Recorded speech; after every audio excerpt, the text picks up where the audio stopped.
What's going on, my fellow rock and rollers? Don't forget to hit the bell notification icon to be notified every time I put out a new video on my channel. The recording and tour for acdc's 2014 record, Rock or Bust, was a difficult one for the band.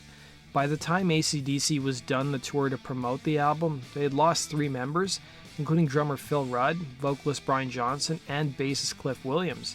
These problems almost culminated in acdc, ending their career prematurely.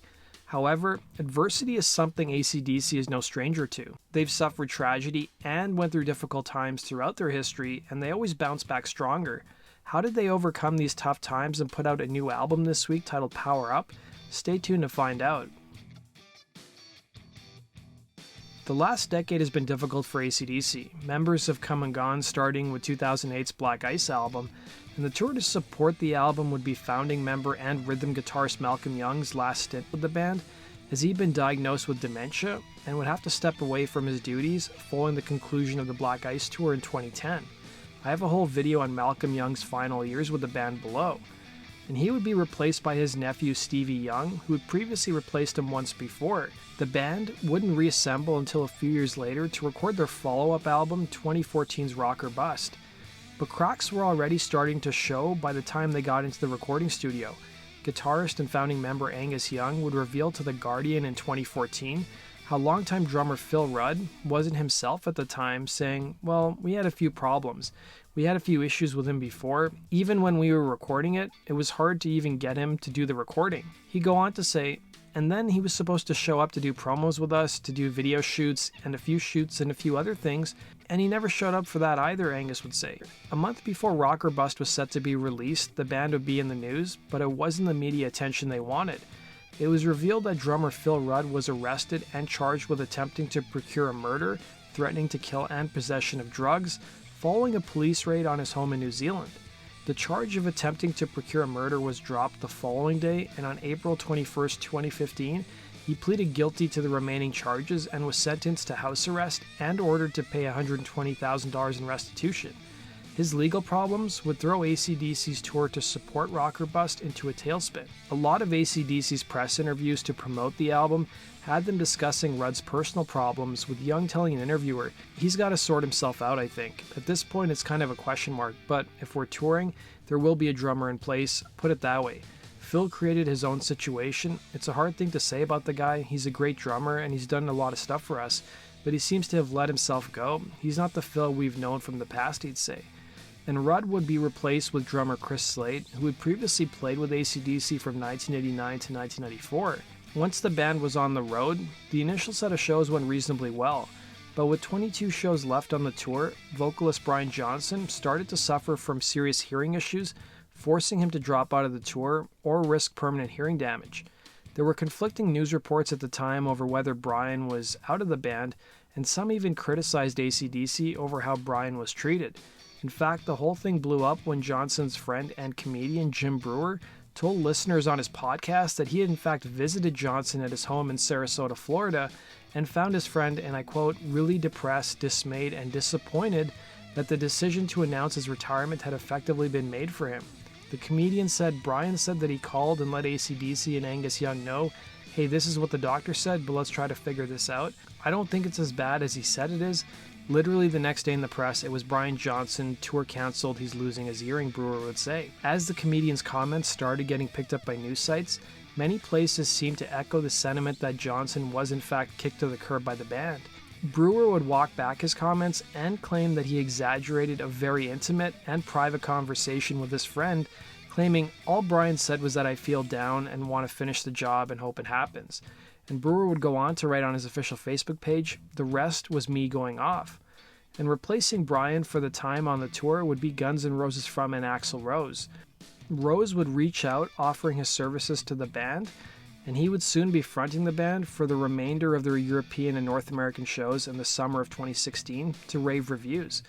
On July 8, 2016, bassist Cliff Williams indicated that he was ready to leave the band following their tour, saying, "It's been what I've known for the past 40 years, but after this tour, I'm backing off of touring and recording.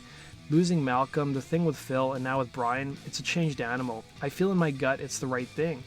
And at the end of the Rock or Bust World Tour, he would release a video statement confirming his departure. By the summer of 2016, Brian Johnson would be once again in the news, this time giving a more positive update on his hearing issues, saying he'd been working with a company who makes in-ear monitors, which gave some hope to some fans. In the years that would follow the Rock or Bust tour, AC/DC's camp would go pretty silent with no updates. Some speculated that Axl Rose would continue on as a singer and record a new album of material with the band, while others speculated the band was finished.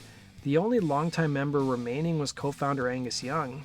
And meanwhile, in the summer of 2017, Brian Johnson was once again back on stage as he joined the band Muse during one of their live shows and performed the song Back in Black, giving hope to fans that he may in fact return to AC/DC sooner than later. Fast forward now a year later to 2018, and it appeared that both Brian Johnson and Phil Rudd were back in the band, as photos of the pair with the group surfaced in Vancouver at a recording studio. It also appeared that bassist Cliff Williams was also back, and it would come out in subsequent news reports that the band was in fact working on a new album using old guitar parts that founding member Malcolm Young had recorded almost 15 years prior.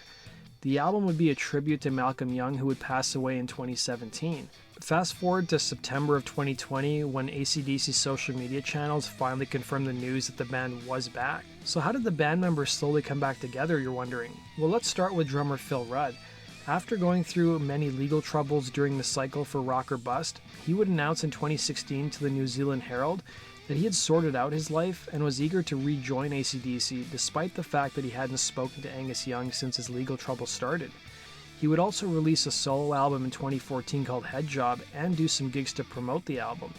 And while AC/DC never officially fired Rudd, he would get a second chance from the band at the funeral of Malcolm Young. According to Angus Young, he would tell Rolling Stone last month, "He just looked so good," referring to Phil.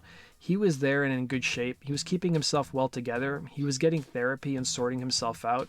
It was really good.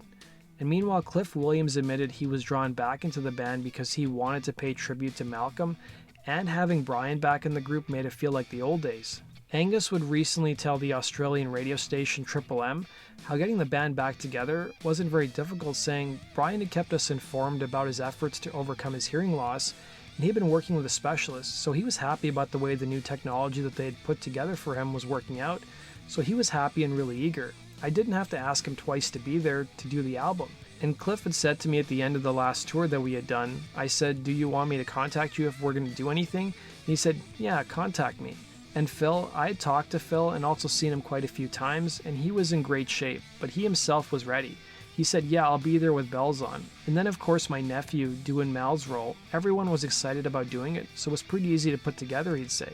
The band's new album, Power Up, is due out this week on November 13th, and bassist Cliff Williams did confirm in news reports that the band did meet up earlier this year in Europe for some rehearsals, as they planned on doing several shows to support the album, but of course the global crisis changed that. So let me know your guys' thoughts in the comments section below. Have you guys listened to the single Shot in the Dark, and what are your thoughts on it? And are you guys excited to hear Power Up after such a long hiatus for the band? Let me know in the comments section, guys, and we'll see you again tomorrow on Rock and Roll Your Stories. Take care.